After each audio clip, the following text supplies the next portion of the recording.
Welcome to the Singer's Guide to Sheet Music. So it's lesson 2, and hopefully after the first lesson you felt a little bit more confident, that you understood more about what those blobs on the page mean, whether they were long notes, short notes. And I set you some homework to go away and have a little look and see if you can start to decode a piece of sheet music that you're already familiar with.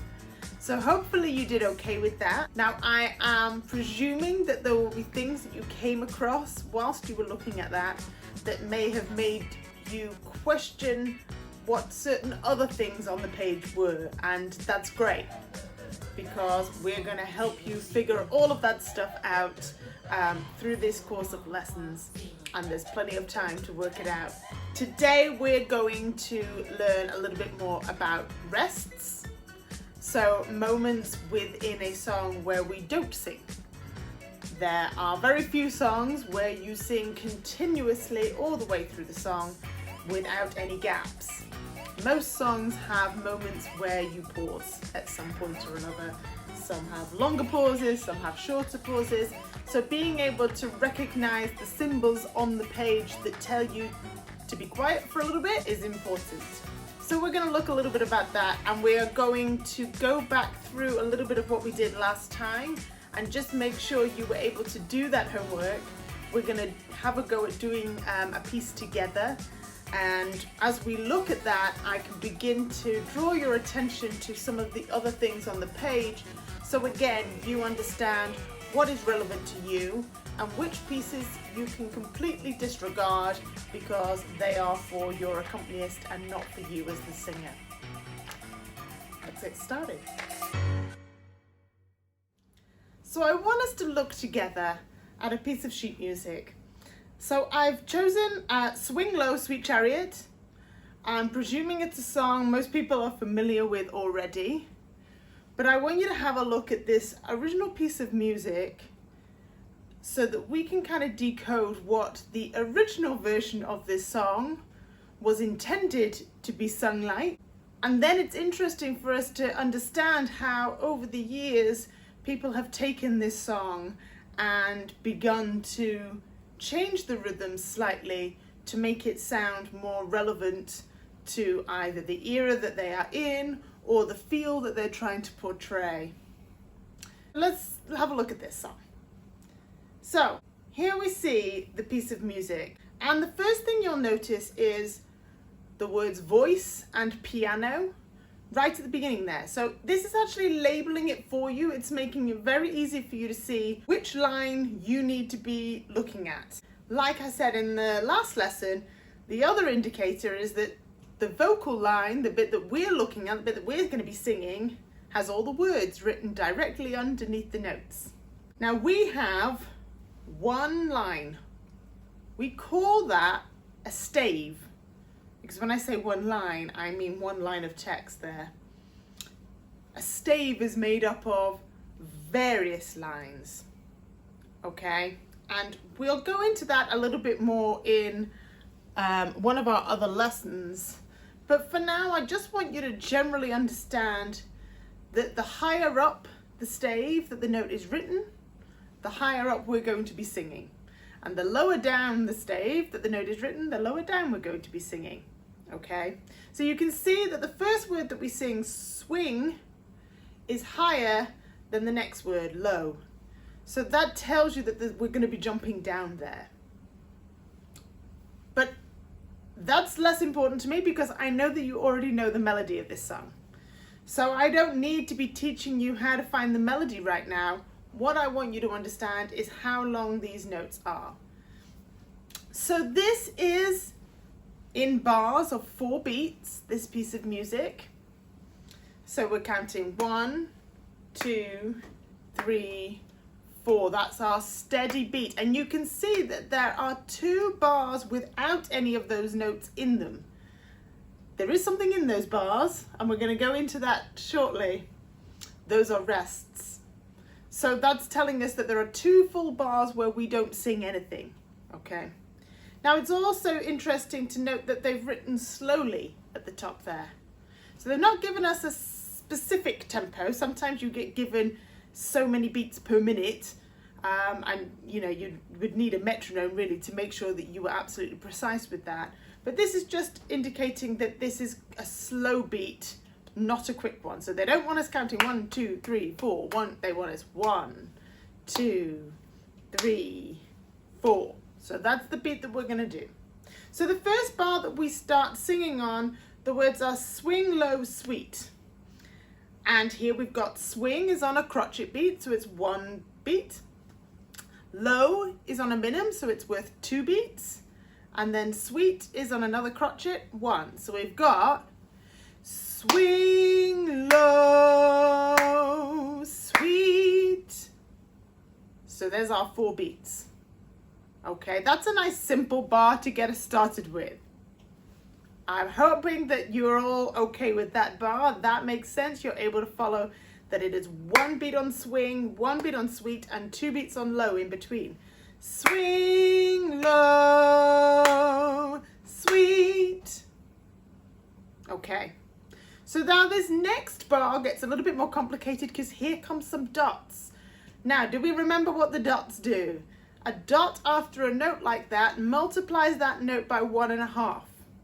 So the first note in this bar on above the cha of the word chariot, cha, that is a dotted crotchet, so it is worth 1.5 beats.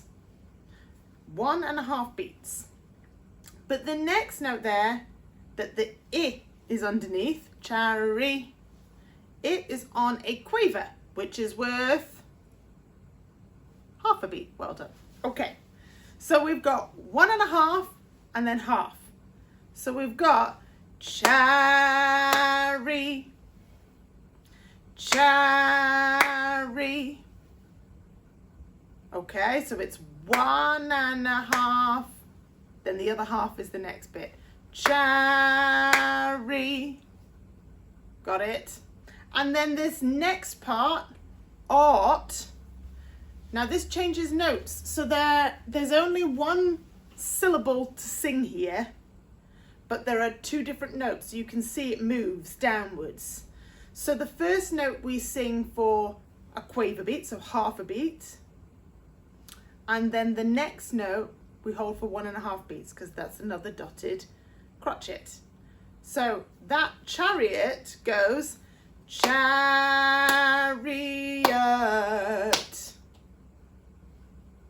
So that's how we break that up. So from the beginning, and you can go hard and sing this with me and go ahead and clap the beat at the same time so that you get used to being really precise with exactly what you're reading on the page. And like I say, then later you have the freedom as a singer to play around with this and sing it how you want to. But for now, I want you to just really get used to following those notes. So we've got swing, ready? And swing low, sweet chariot. Okay, good.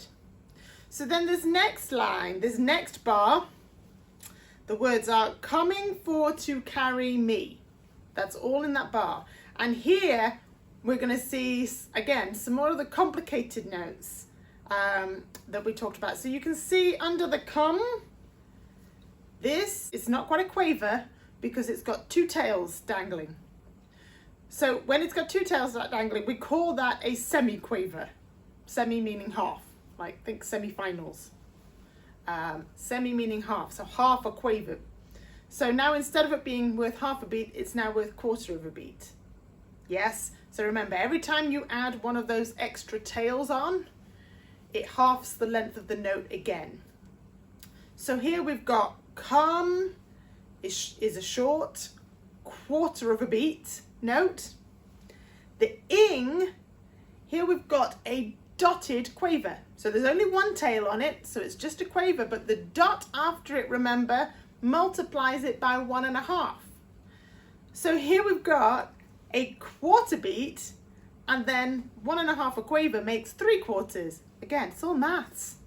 Music and maths actually go really well together. So if you are very good at maths, a lot of music, kind of music theory, sits really easily in your brain. if you've not got a mathematical brain, it takes that little bit more thinking about, but it's still doable because none of the math here is super, super difficult. And so long as you are a creative sort of person that kind of feels the music, as soon as you work out what they're aiming for, it becomes a lot easier to kind of guess it. So here we can see that the come is a quarter of a beat, the ing is 3/4 of a beat. Now, I don't want you to get too tied up with trying to count in quarter of beats because that gets, you know, a little bit baffling. But you know that a quarter and 3/4 adds up to 1. So you know that the word coming, in that whole word, is used within that first 1 beat. And you also know that the ing is 3 times the length of the come. So you know that you can be very, very short on the first half of that word and longer on the second half of that word, and you'll probably just about get it right. So we're looking at coming, right? So the come is short, the ing is long. Coming, rather than if they were equal, coming, right? It's not coming. We've got a short one and a long one. Coming. And that's how we write that down. So then the next couple of words, 4 and 2, you notice do the same thing but backwards. So the 4 is the dotted quaver, so that's worth 3/4 of a beat. And the 2 is the semi-quaver, which is worth 1/4 of a beat. So now we've got long followed by short. So coming is short followed by long, 4/2 is long followed by short, but both groups add up to 1 beat. So we've got coming 4/2, coming 4/2. And so that's what it's telling us. It's telling us that the ing and the 4 are basically your stress. That's where you put more emphasis on it. Coming 4/2. Now, in contrast, the next word, carry, you'll see that both notes are on quavers, which means that they're equal. Again, they add up to 1 beat because there's 2 halves here, but they are halves. It's not 1/4 and 3/4. We've got 2 halves there. Carry, yes. So we've got 2 equal. So up until there, we've got coming for to carry. The word me is on a nice crotchet beat, so it's just 1. And that adds you up to the 4. So you've got 1, 2, 3, 4. So coming on 1, 4/2 on 2, carry on 3, and me on 4. 1, 2, 3, 4. Coming for to carry me. Got it? So that's a more complicated rhythm, but once you kind of figure out and you can, and sometimes it's useful, especially if you're singing in a group situation, for example, where you do actually have to sing exactly what's written on the page, unless your conductor or director tells you otherwise. It's useful to have it printed off so that you can make little pencil marks. So if looking at that line there, coming for to carry me, is a bit like, whoa, too much, I can't do it quick enough, you can do it slowly and make a little note and find your own little way of notating, oh, short, long, yes? So it'd be short, long, long, short, equal, yes? So that it helps you understand which ones are longer, which ones are shorter. And the more you do that and the more you decipher it slowly, the better you get at just looking at it, being able to do it straight away. It just takes time. But if you understand the theory of it, then you can work it out slowly in your own time so that when you come to put it into practice, you've got it. Our next bar here is the word home. And as you can see, home is a semi-groove, so it is all 4 beats of that bar. We are singing the word home for 4 beats. Home! All 4 beats. Okay? So this line, swing low, sweet chariot, coming for to carry me home, all the way through. We've got, I hope you're singing along and clapping along at home. We've got Swing low, sweet chariot, coming for to carry me home. Right? Good. And this is how we start to understand what we've got to do when we look at a piece of paper. We can see that the word home fills the whole bar. So even if you've forgotten how many beats a semi-brief is worth, if you can see that that fills the whole bar and there's nothing else written in that bar, then you know it's going to be as long as that bar. Okay, so let's learn a little bit about rests. We call them rests, not because you've got to go to sleep at this point, but because you rest your voice, you rest your instrument at this point.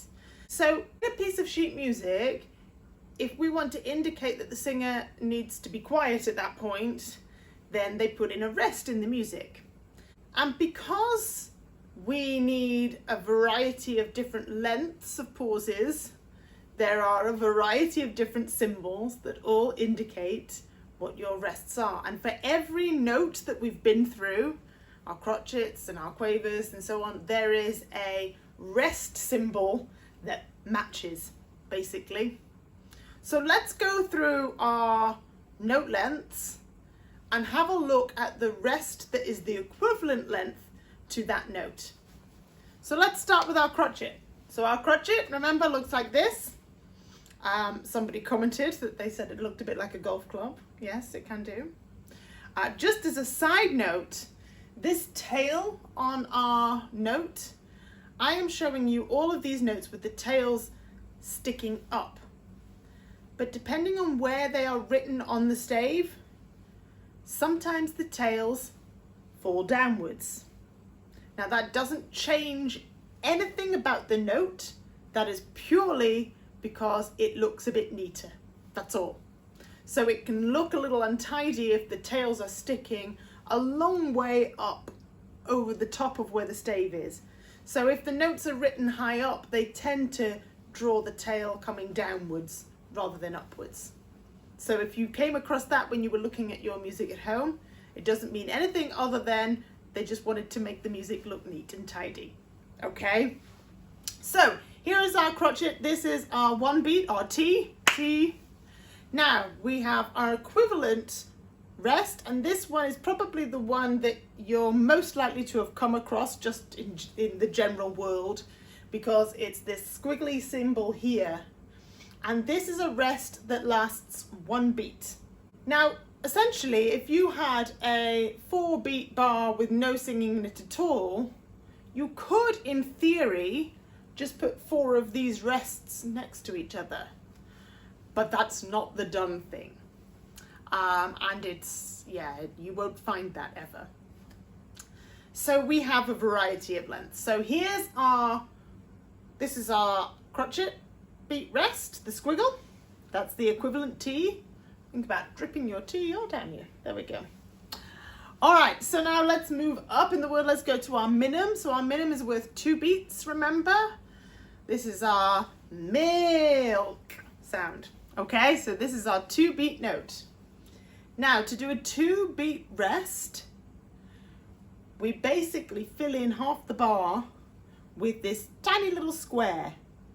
But the tiny little square goes upwards from the line, as you can see here. So it goes up off the line. And that tells us that we need to rest for 2 beats. 1, 2. Okay, so that's what our milk looks like. Think about a little glass of milk sitting up off the line, okay? So there's a little glass of milk. 2 beats, right? Okay, now, when we go up to 4 beats, here's our semi-brief. Our semi-brief is 4 beats long. Yes, this was our soup. 4 beats, okay? Now, the equivalent rest for this one is also a little black square, which is a little confusing, I know. The difference is that the little black square on the 4-beat one hangs down off the line. So instead of sticking up off the line like our glass of milk sitting on the table, this one is dangling down off the line. Okay, so I don't know, maybe we spilt the soup and it fell off the table. There we go. So if you see this little square hanging down off the line, you know it's a 4-beat rest. And actually this one is also used whenever we want an entire bar of rest, of silence. So even if the bar is 3 beats long, which can happen, and we might talk a little bit about that later on, even if the bar happens to be a 3-beat bar, we would still put this one in to say rest for the whole bar. Okay, so it kind of has a double meaning. It means rest for 4 beats, but it also means rest for the whole bar. Okay, so those 2 little squares. Going up, your glass of milk sitting on the table, hanging down, that's your soup that you've spilt off the table. Okay, let's go shorter now. So our quaver note, our single quaver, looks like this. So it's got that tail. The equivalent rest for our quaver looks a little bit like a fancy number 7. So it's this little number here. Okay, so when you've got your coffees, if there are 2 of them, coffee. So here is our number 7. It's not a number 7, but we're going to talk about it as if it is a number 7, because that's a good way for you to know that that means it's a half a beat rest. Okay, so if you see this on the page, it means you rest for half a beat. You don't sing for half a beat. Now, just like we talked about if you want to half the quaver, you add an extra tail onto it.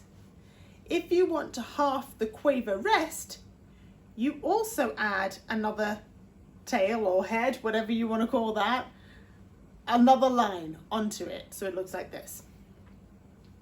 And again, if you were to half your quaver again, so we have a quaver, half of that is called a semi-quaver. Half again is called a demi-semi-quaver. Gets a bit ridiculous. So this is a demi-semi-quaver, and this is a demi-semi-quaver rest. So it's got the same number of tails, okay? So you can see you're just adding on each time.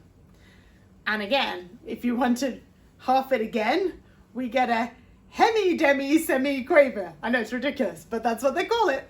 So the hemi-demi-semi-quaver looks like this. It's got this many tails, and then the hemi-demi-semi-quaver rest does the same thing. You just add an extra tail on. So again, essentially, you know, you're not going to be looking at the music and going, oh, I've got to do 1/16 of a beat here.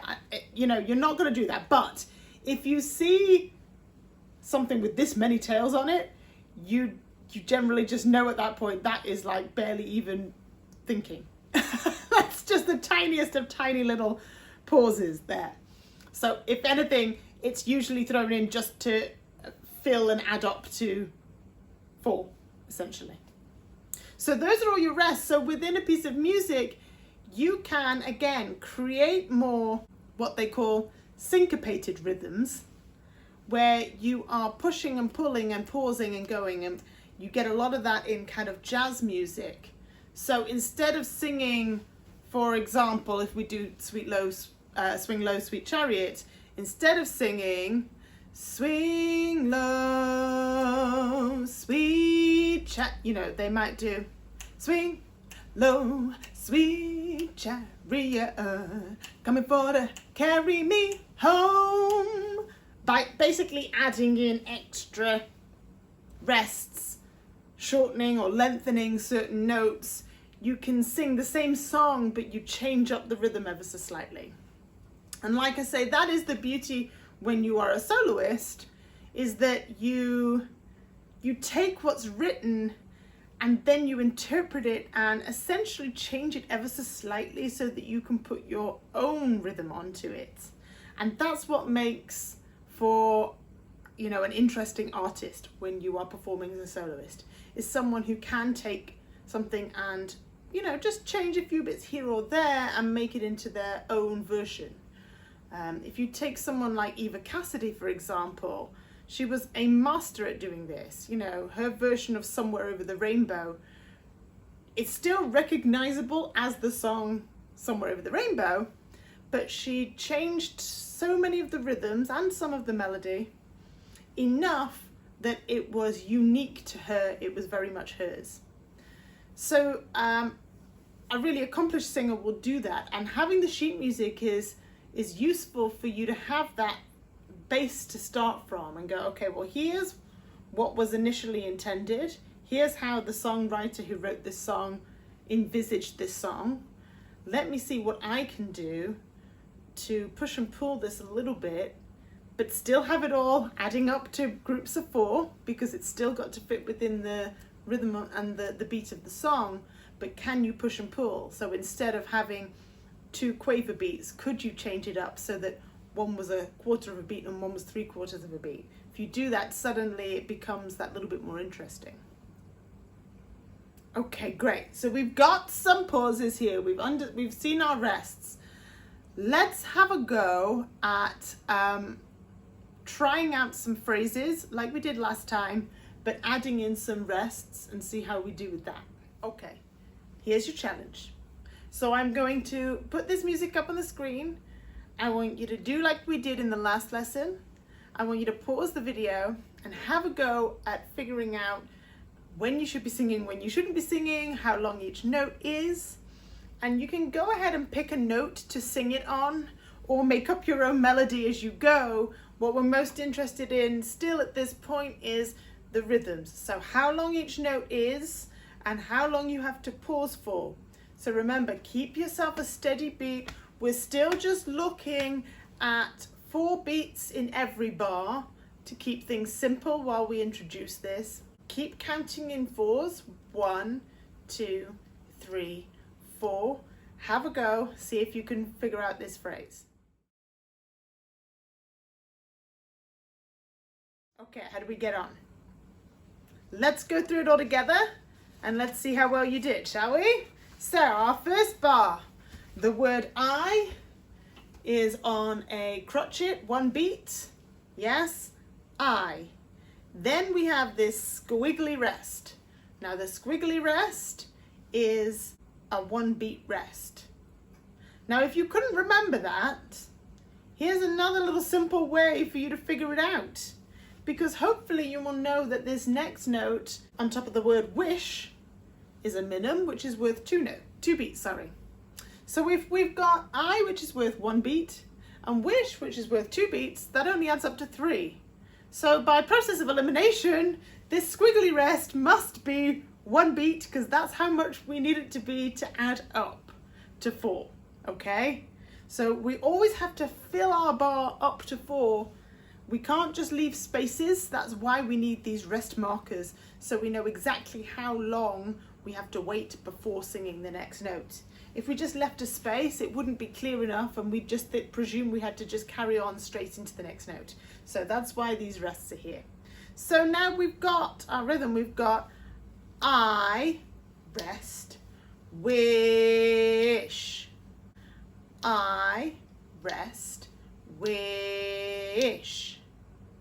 Now, it can help sometimes to actually verbalize the rest when you're learning this. So actually go ahead and say rest when you should be resting, if it helps you to understand in your head that there's no words there, okay?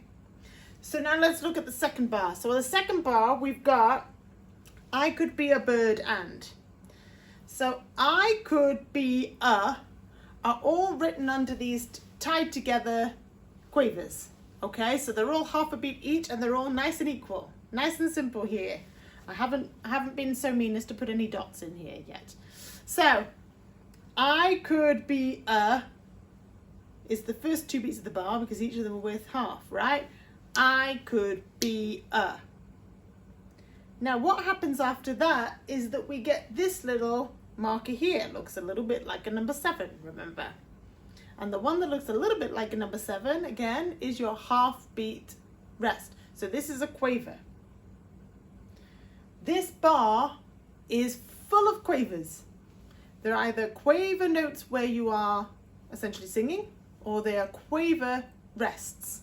So here we've got 4 quavers. I could be a quaver rest, then a quaver note, bird, then a quaver rest, then another quaver note, and.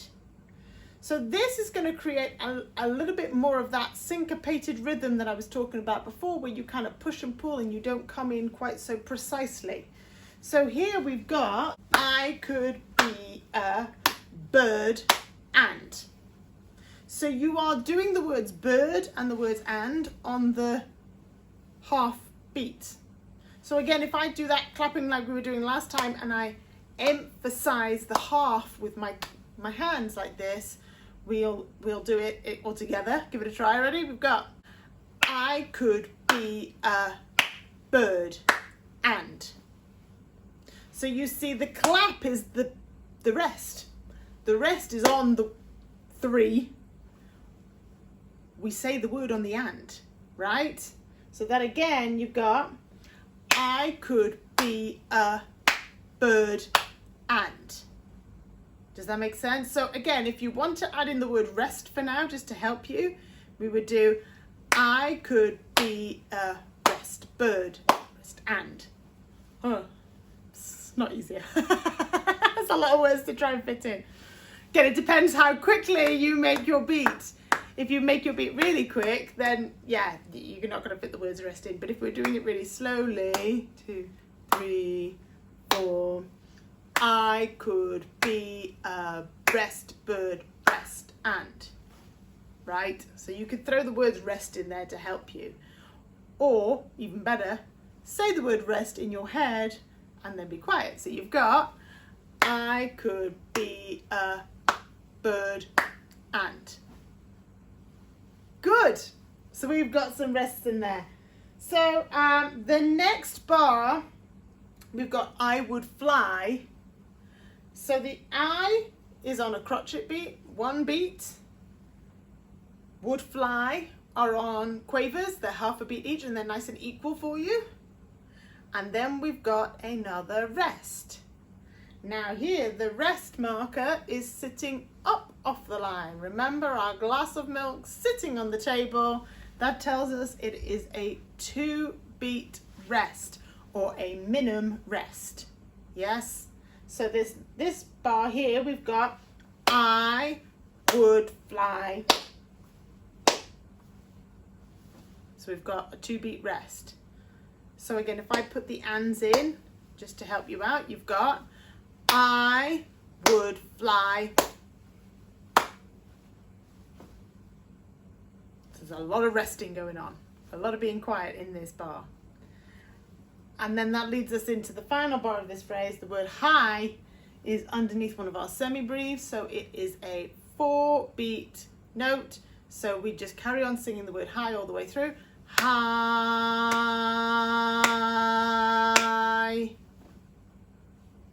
Okay, so this whole phrase, I wish I could be a bird and I would fly high.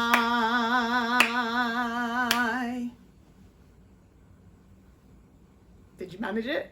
Should we try it again? Let's give it another go. So we've got, we'll carry on at that pace. You pick whichever note you want to do, and if you want to move the notes around a little bit to make it a bit more interesting for yourself, go for it. So I, ready? And I wish I could be a bird and I would fly high.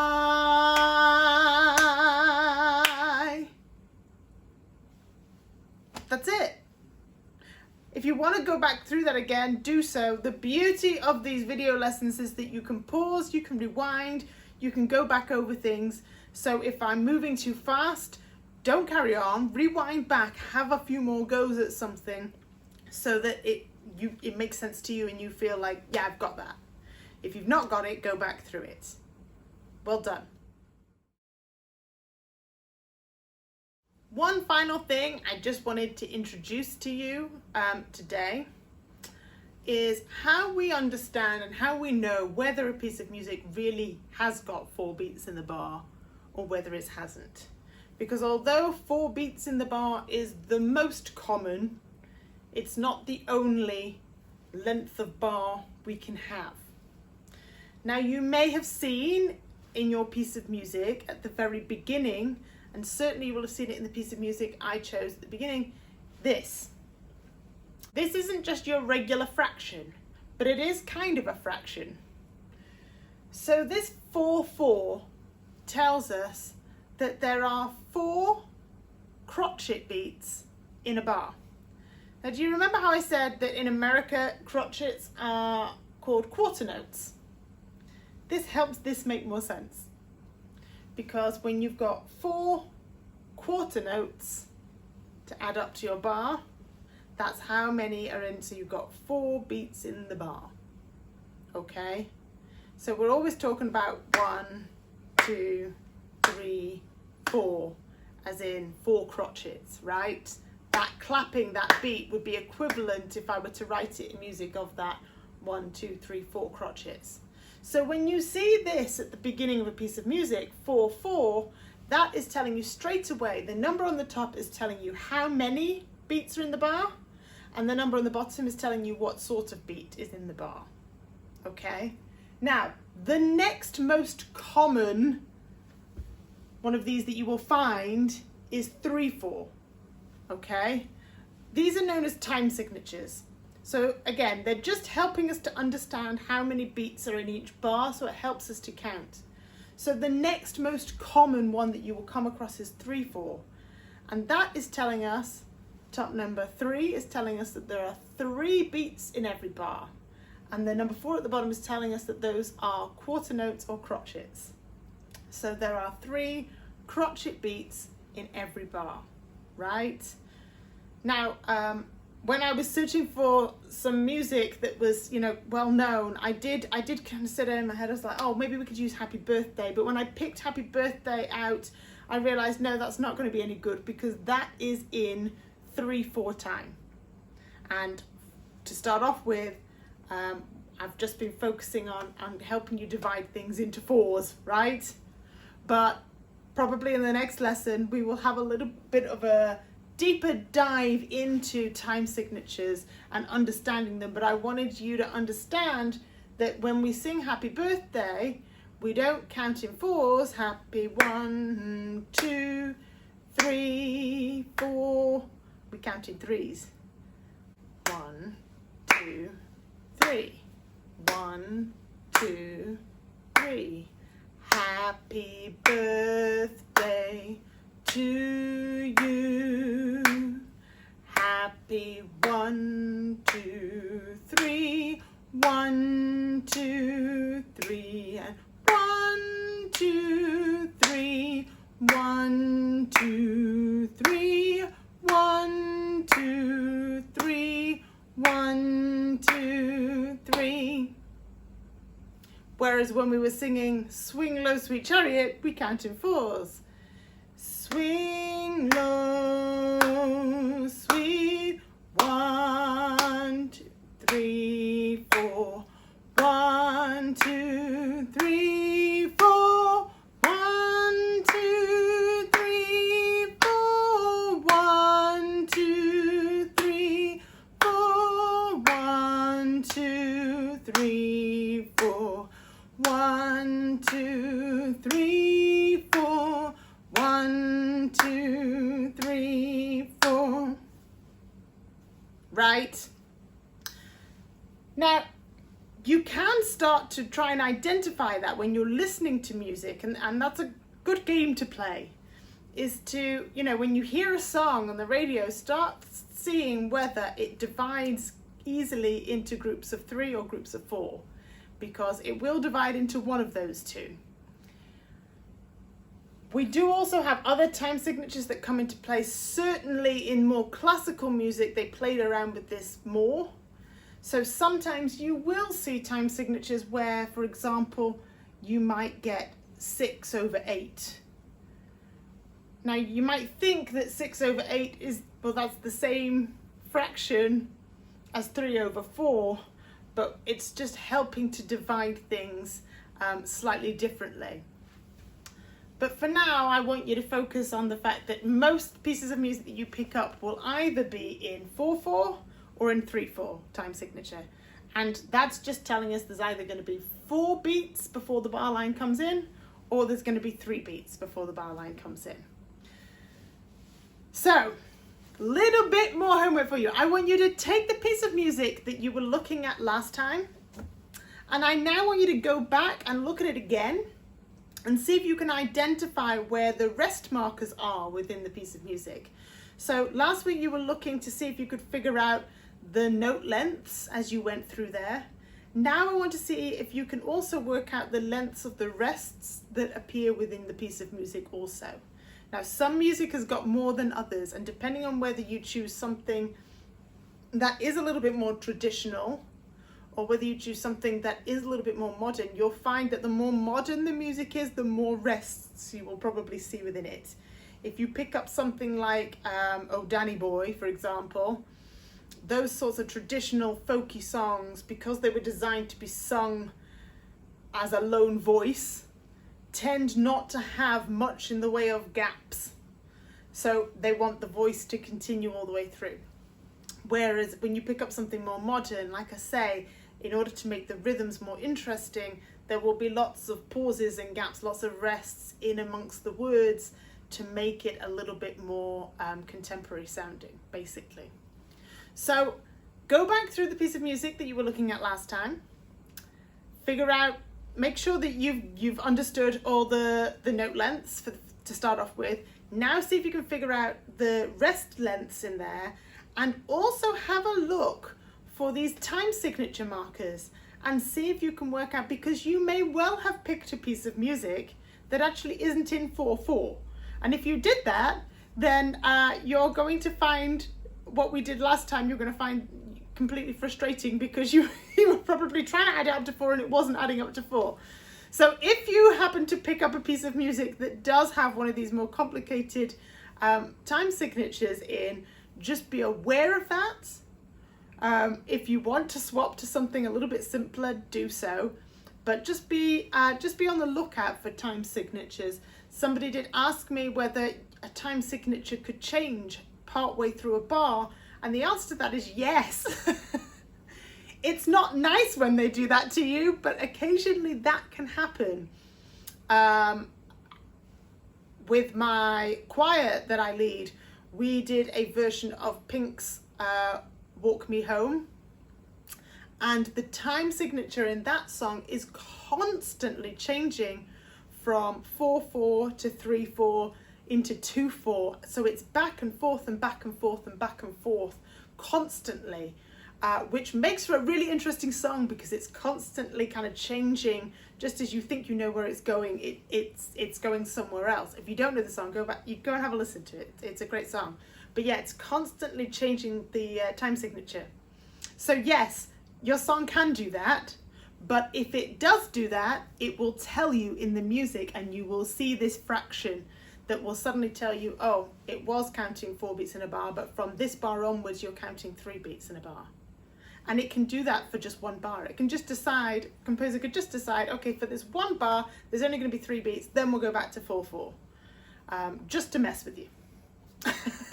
It's a lot simpler if we keep it the same all the way through, but it's interesting if it changes. So you may well find within a piece of music that time signature can change. So just look out for that as well, because that might help to explain why possibly you struggled to add things up to 4 last time. Good, get working with that, and I will see you for lesson 3 next time.